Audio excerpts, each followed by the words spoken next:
Anupama serial के ऐसे ही daily update सबसे पहले देखने के लिए चैनल को सब्सक्राइब करें। आज के एपिसोड की शुरुआत में पराग घर की स्थिति के बारे में पूछता है और कहता है कि 11 घंटे हो गए हैं, अभी तक काम पूरा क्यों नहीं हुआ। प्रेम कहता है कि जिसे कोई दिक्कत हो वो होटल में चेक इन कर सकता है। अनिल पराग से कहता है कि चिंता न करें, कभी कभी इस तरह खुली हवा में रात बिताना भी मजेदार होता है। बादशाह कहता है कि ऐसे सबके साथ बाहर सोना उसके लिए पहली बार का अनुभव है। अनुपमा लीला और मोटीबा से पूछती है कि क्या उन्हें कुछ चाहिए। मोटीबा मना कर देती हैं और कहती हैं कि अनुपमा लीला से पूछकर काम कर रही है। लीला गर्व से कहती है कि वह अभी भी इस घर की बॉस है। इसी बीच अनुपमा घर की सभी महिलाओं और लड़कों को अलग अलग सोने के लिए कहती है। साथ ही वह सोचती है कि काश यह रात बिना किसी ड्रामे के निकल जाए। रात में अनुपमा ईशानी और राजा के बारे में सोचकर बेचैन हो जाती है। तभी राही जाग जाती है और पूछती है कि वह क्यों नहीं सो रही। अनुपमा उसे सोने के लिए कहती है, लेकिन राही जानती है कि वह झूठ बोल रही है। राही फैसला करती है कि वह भी जागकर अनुपमा का साथ देगी। वहीं मीता कहती है कि उन्हें होटल में चेक इन कर लेना चाहिए था। मोटीबा कहती है कि उन्होंने कभी नहीं सोचा था कि उन्हें अनुपमा के घर रुकना पड़ेगा। ख्याति मीता से कहती है कि उसे सोने की कोशिश करनी चाहिए। इधर पराग को नींद नहीं आती।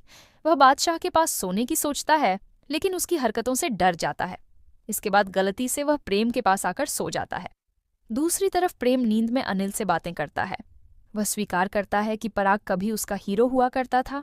प्रेम कहता है कि उसे पराग को क्रिकेट खेलते देखकर बहुत खुशी हुई। उसे याद आता है कि पराग ने उसे बचपन में क्रिकेट सिखाया था, लेकिन अब वह पराग से नफरत करता है। इसके बाद पराग प्रेम को कंबल ओढ़ाता है और सो जाता है। अगली सुबह सभी देखते हैं कि पराग और प्रेम एक साथ सो रहे हैं। पराग और प्रेम को साथ सोता देखकर खुश होते हैं। पराग जागता है तो देखता है कि सब उसे ही देख रहे होते हैं। पराग राही को क्रिकेट खेलने के आइडिया के लिए धन्यवाद कहता है। इसके बाद शाह और कोठारी परिवारों को फ्रेश होने में दिक्कत होती है। अनिल पराग को सुलभ शौचालय में साथ चलने के लिए कहता है, लेकिन पराग मना कर देता है। इधर लीला और मोटीबा पहले जाने के लिए बहस कर रही होती है। तभी पराग उन्हें आराम से डिसाइड करने के लिए कहता है और खुद पहले चला जाता है। इसके बाद कोठारी परिवार विदा होने की तैयारी करता है। सभी अनुपमा की मेहमान नवाजी की तारीफ करते हैं। इसी दौरान प्रेम को पता चलता है कि उनके मुख्य इन्वेस्टर ने डील कैंसिल कर दी है। अनुपमा पूछती है कि मुख्य इन्वेस्टर कौन है। पराग याद करता है कि उसने अनु की रसोई में इन्वेस्ट करने लिए मना किया था। राही डील कैंसिल होने की बात से परेशान हो जाती है। अनुपमा राही को समझाती है कि शायद इससे भी बेहतर कुछ उनका इंतजार कर रहा है।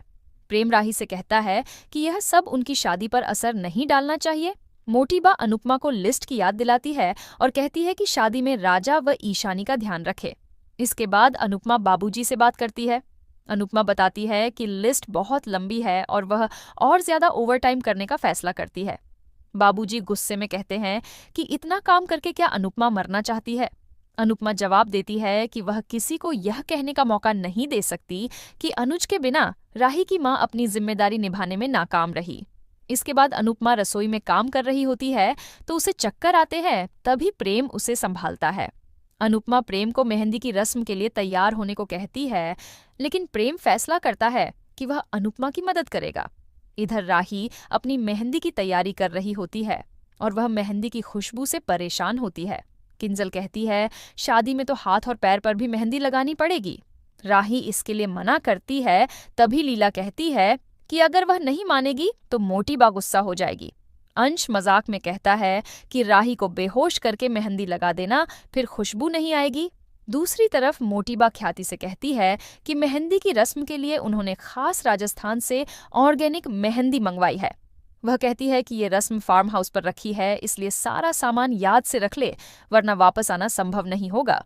तभी पराग अनिल और राजा के साथ वहां आते हैं। पराग राजा को क्लाइंट से मिलने के लिए कहता है। मीता पराग से कहती है कि उदयपुर वालों से राजा के रिश्ते की बात करे। अनिल कहता है कि अभी प्रेम की शादी हुई नहीं और राजा की शादी की तैयारी करने लग गए। मोटीबा ताना मारती है कि पराग और प्रेम में से किसी ने भी बड़े खानदान में शादी नहीं की और हम नहीं चाहते कि राजा भी किसी मिडिल क्लास लड़की को पसंद करे। उससे पहले राजा की शादी किसी बड़े खानदान में कर देंगे। इसी बीच राजा को ईशानी के मैसेज आ रहे होते हैं। मोटीबा कहती है कि वह नहीं चाहती है उनका महल एक साधारण मोहल्ला बन जाए। राजा को ईशानी कॉल करती है। राजा घबरा जाता है।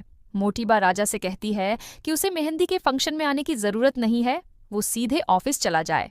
राजा बात मानता है। मोटीबा सोचती है कि शादी में बहुत जोड़ियां बनती है, लेकिन हम इस शादी में कोई जोड़ी नहीं बनने देंगे। इसी के साथ एपिसोड खत्म हो जाता है। आज के एपिसोड के बारे में आप क्या सोचते हैं, हमें कमेंट करके जरूर बताएं। साथ ही ऐसे ही डेली अपडेट्स के लिए इस वीडियो को लाइक करें और हमारे चैनल को सब्सक्राइब जरूर करें।